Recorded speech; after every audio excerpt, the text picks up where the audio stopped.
Good evening. My name is James K. Holder II. Some of you may know me as Sir James II. I'd like to welcome you back to the Weekend 10. This is our 10-minute breakdown of the week's top 10 stories and giving you what to look forward to over the weekend.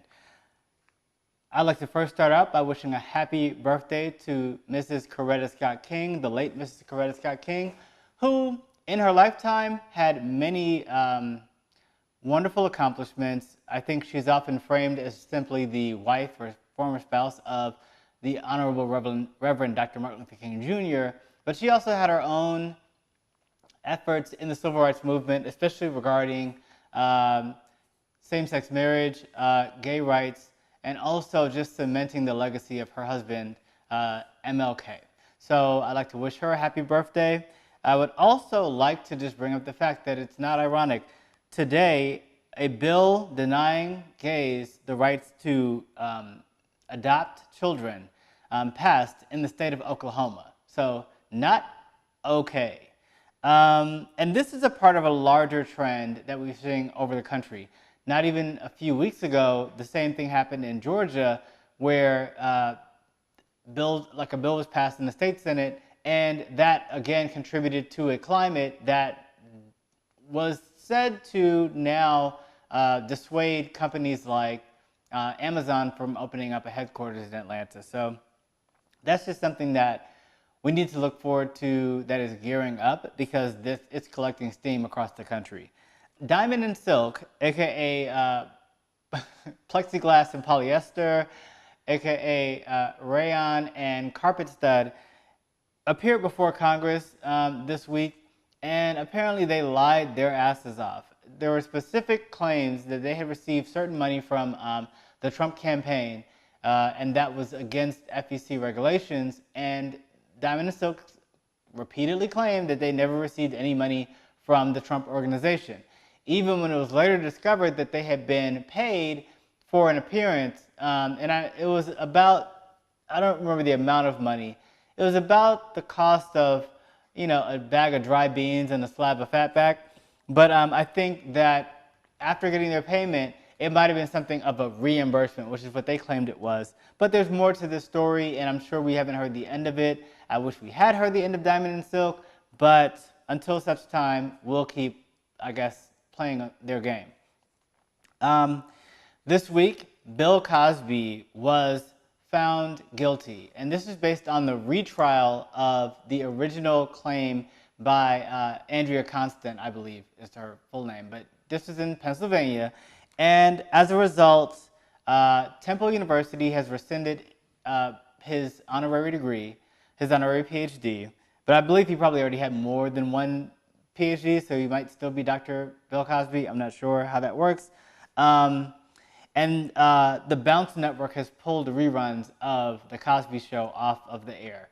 So although we won't be able to see past episodes of The Cosby Show anymore on television, some of you might look forward to watching Charlie Rose on television interview men who have been deprived by their own depravity. And by that I mean, Charlie Rose has been pitching a show to networks such as Netflix that would interview people like Louis C.K. I'm sorry.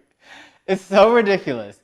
People like Louis C.K. and Matt Lauer, who have had their time in Hollywood cut short because they were abusers, offenders, oftentimes rapists.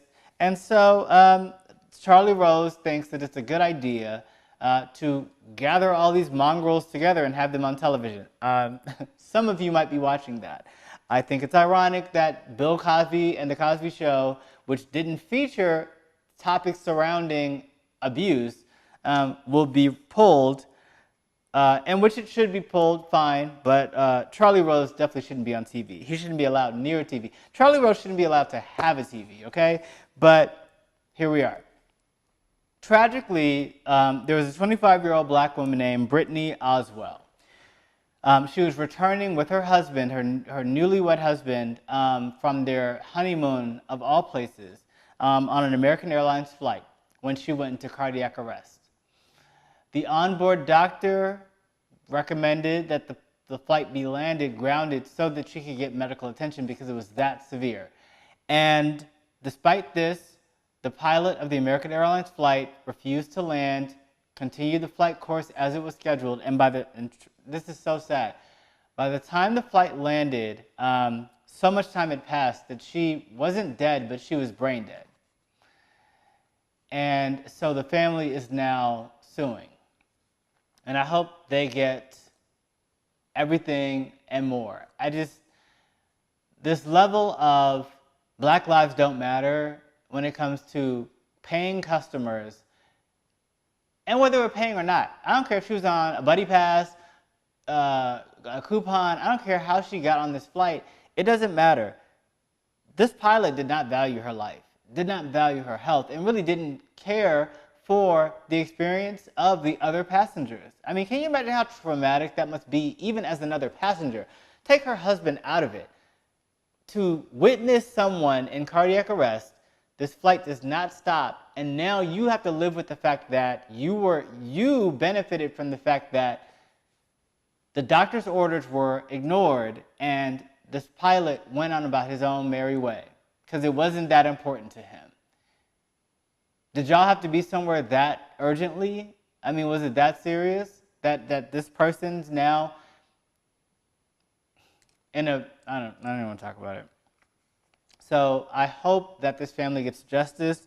It's so sad, but there's more sad news, and I'm glad to see people like Angela Rye rallying behind Chikesia Clemons. Now, this is the young woman who was, and I have to point this out, the 25 years old is what happened here with this Brittany Oz. Chikesia Clemons is another Black woman who was abused by the police. There was a police brutality case in a Waffle House. I mean, and food is something that we all need. And by the time that you're desperate enough to go to a Waffle House, I mean, I'm not saying I like Waffle House, right? But I'm not going to Waffle House for food, right? Like, I'm going to Waffle House because I'm drunk as hell and I need some hash browns to absorb all the liquor, or I'm going because there's nowhere else around and everywhere else is closed. So if you're at a Waffle House, it's because you need to be at a Waffle House for your own survival. And for her to be abused the way that she was by the police and basically just sexually assaulted basically in plain view is tragic. So I think the fact that even though it's not a huge headline, it's not a huge story within the community, I'm glad to see that people like Angela Rye are really rallying behind this woman and really, demanding that people stand behind Black women in the same way that we do with Black men. I mean, this is just ridiculous. But the assaults on Black men aren't stopping either. I mean, we just found out about a situation in my hometown. Now, this didn't happen in Atlanta. A lot of media outlets are like sort of claiming that it's Atlanta police. This was actually Henry County Police. This is about 40 miles down the road. Talking about Desmond Morra, who is a former college athlete, I believe football player, who was assaulted by the police. Now, this is in broad daylight. Now, there's a lot of circumstances that led to there being a police interaction, and I don't even think any of that is relevant to the case. We're talking about a man who was basically tackled, taken down to the ground, choked, face slammed to the ground, teeth knocked out.